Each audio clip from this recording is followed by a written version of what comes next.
Welcome back to Keep Up channel. Dark race element to Ukrainian refugee's death, as horrific way she died revealed by FBI, she loved America.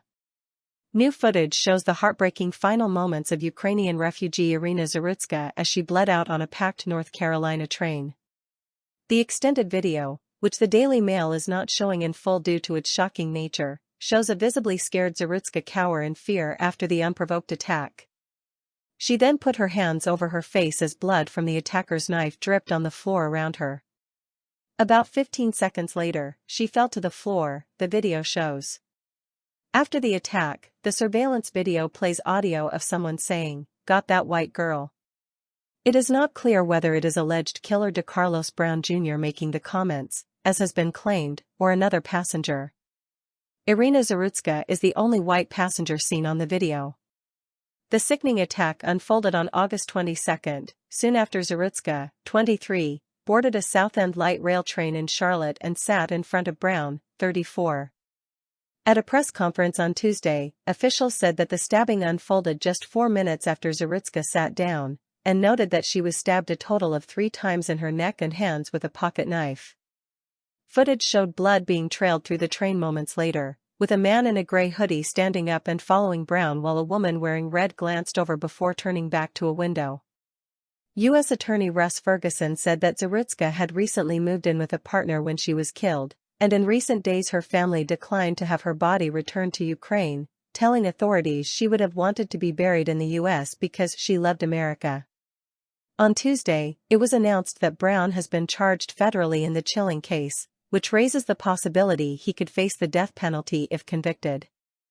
Officials said at the press conference Tuesday that the federal charges are based on violence on a mass transportation system, which Ferguson said constituted an attack on the American way.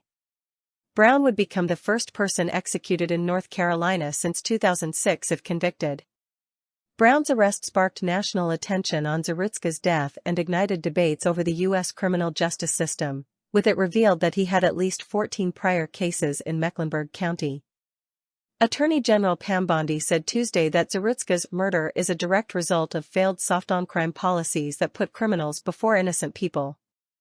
Bondi said she has directed her attorneys to prosecute him federally so the Trump administration will seek the maximum penalty for this unforgivable crime, and he will never again see the light of day as a free man. The horror stabbing ignited a social media storm and has become a flashpoint in the Trump administration's vows to launch a hardline crackdown on crime across the nation. Donald Trump addressed the heinous crime on Tuesday, saying Zarutska was slaughtered by a deranged monster who was roaming free after 14 prior arrests.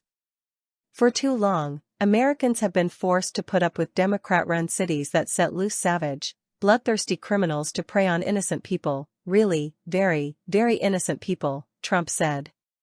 We saw the results of these policies when a 23-year-old woman who came here from Ukraine met her bloody end on a public train. This is a picture of the woman, beautiful, young girl that never had problems in life, with a magnificent future in this country. And now she's dead, the president added. She was slaughtered by a deranged monster who was roaming free after 14 prior arrests. We cannot allow a depraved criminal element of violent repeat offenders to continue spreading destruction and death throughout our country. Brown was arrested soon after and charged with first-degree murder. His bond was subsequently denied by a judge and he remains in custody. Zarutska's heartbroken family said on a GoFundMe page that she had only arrived in the U.S. in 2022 seeking safety from the war in her home country, and hoping for a new beginning before the slaying. Brown was revealed to be a career criminal who has spent most of his life in and out of prison. A Daily Mail review of police records found that he was charged with misusing 911 as recently as January, when he told cops he believed someone had given him a man-made material that controlled his actions. He was released without bail and a trial pending when he allegedly stabbed Zarutska to death. Brown served 5 years in prison for a 2014 armed robbery and was released in September 2020. In February 2021, Brown was arrested for assaulting his sister in Charlotte and leaving her with minor injuries, according to police records obtained by the Daily Mail. That same month, he was again arrested for injury to personal property and trespassing. A police report from that incident said Brown returned to the address after being told he was not allowed back and kicked and damaged the front door of the listed victim's residence. Brown was arrested for disorderly conduct. The suspect was yelling and cursing, causing a disturbance and drawing the attention of multiple tenants while on the property, a police report read. Brown's arrest records go as back as 2007, when he was still a minor. Over the next 7 years, he was arrested at least 6 times for crimes including felony larceny, robbery with a dangerous weapon and communicating threats. According to the Charlotte Observer, most of the charges he faced during that time were dropped. When reached for comment, the Mecklenburg District Attorney's Office told the Daily Mail Tuesday it cannot speak about defendants with pending cases. In broad terms, it remains the position of the District Attorney's Office that those who commit violent crimes should be held in custody pending trial, the DA's office said. Brown's latest alleged crime is his most serious. Local councilman Edwin Peacock demanded answers from authorities, noting the community no longer feels safe to ride public transportation. Right now, the trust and confidence that we have right now, and particularly between South End and Uptown, it's very fragile right now, he said.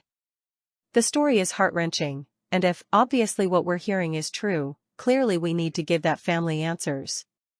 And we, more importantly, need to give all the citizens who are riding the light rail a lot of confidence that you're going to be safe. Zarutska's family called her death an irreparable loss on the GoFundMe page. She had been hoping for a new beginning when she moved to North Carolina, the family said. We have created this fundraiser to support Valeria, Zarutska's aunt, and her loved ones during this heartbreaking time and to help them with the unexpected expenses. Source: dailymail.co.uk. Please like, share and subscribe. Thank you for watching.